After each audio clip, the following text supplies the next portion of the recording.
मेरे माँ के बिहारी लाल, माँ के बिहारी लाल, माँ के बिहारी लाल, माँ के बिहारी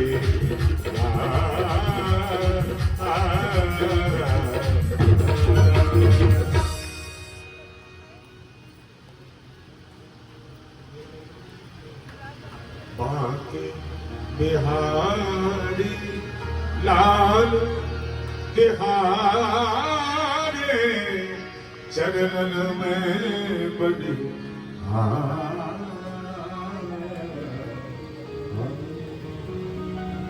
तुम्बा दयालु शरणम रजीवा।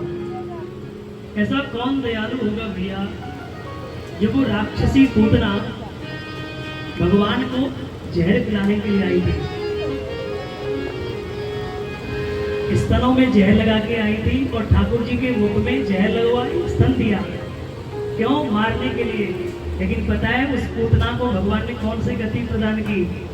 लेवे गति था यानी माँ की गति प्रदान की। अहो वकीय स्तन कालकूट, स्तनों में कालकूट जहर लगा के आई भगवान को मारने के लिए।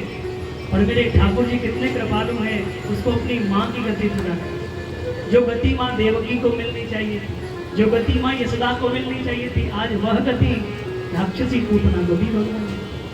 तो कम्बा दयालु शरणम ब्रजेम, ऐसा दुनिया में कौन कृपालु और दयालु होगा जिसकी शरण चरण आप ग्रहण करोगे। सुखदेव जी ने जैसे सुना कि मेरे ठाकुर जी का इतना प्यारा स्वभाव, गदगद हो गए, रहा नहीं गया और दौड़ पड़े। कहाँ है गोविंद, कहाँ है गोविंद? वेद व्यास जी ने देखा सुखदेव जी आ रहे हैं, तुरंत सुखदेव जी को राजा जनक के पास भेजा वेद अध्ययन के लिए। और राजा जनक ने बड़ी परीक्षा भी ली सुखदेव भगवान की, क्योंकि वेद व्यास जी ने इसलिए भेजा जनक के पास कि आगे आने वाला युग ये ना कहे कि संत महंत अमलात्मा महात्मा तो बहुत थे, पर वेद व्यास ने अपने ही पुत्र को भागवत का प्रथम अधिकारी क्यों बनाया? वेद व्यास जी तो जानते हैं कि मेरे पुत्र ने काम क्रोध लोभ मोह मत्स्य ईर्ष्या द्वेषता छल कपट सब पर विजय प्राप्त की हुई है, पर दुनिया कैसे जानेगी? इसलिए दुनिया को जनाने के लिए राजा जनक के पास सुखदेव को भेजा। जाकर के चले वेद अध्ययन करके, बिना वेद के अध्ययन के लिए भागवत कहने का अधिकारी नहीं हो सकता है। इसलिए भागवत का कहने का अधिकारी यदि बनना चाहते हो तो पहले वेद अध्ययन करो, वेद पढ़ो। राजा जनक आए, कितने मिनट की चाहिए? राजा जनक ने आकर के भगवान सुखदेव जी का सुंदर परीक्षण किया, लेकिन कौन परीक्षा ले सकता है उसका जिसने जन्म लिया और जन्म लेते ही वितरागी हो गया, विरक्त हो गया, चरणों में गिर पड़े। राजा जनक क्षमा करना प्रभु, बहुत बड़ा अपराध हुआ।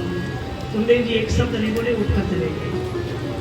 वेद व्यास जी ने अंक में भरते हुए संपूर्ण भागवत का ज्ञान सुखदेव जी के हृदय में भर दिया।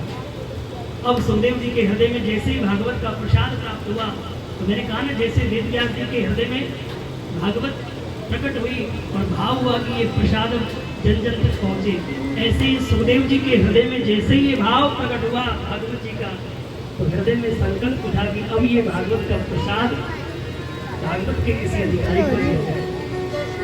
और ढूंढते हैं महाराज, ढूंढते हैं। 1 मिनट की रहती है।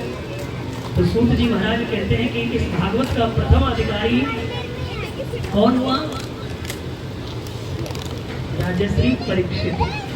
सर्वप्रथम ये भागवत कथामृत का प्रसाद राजा परीक्षित को प्राप्त हुआ।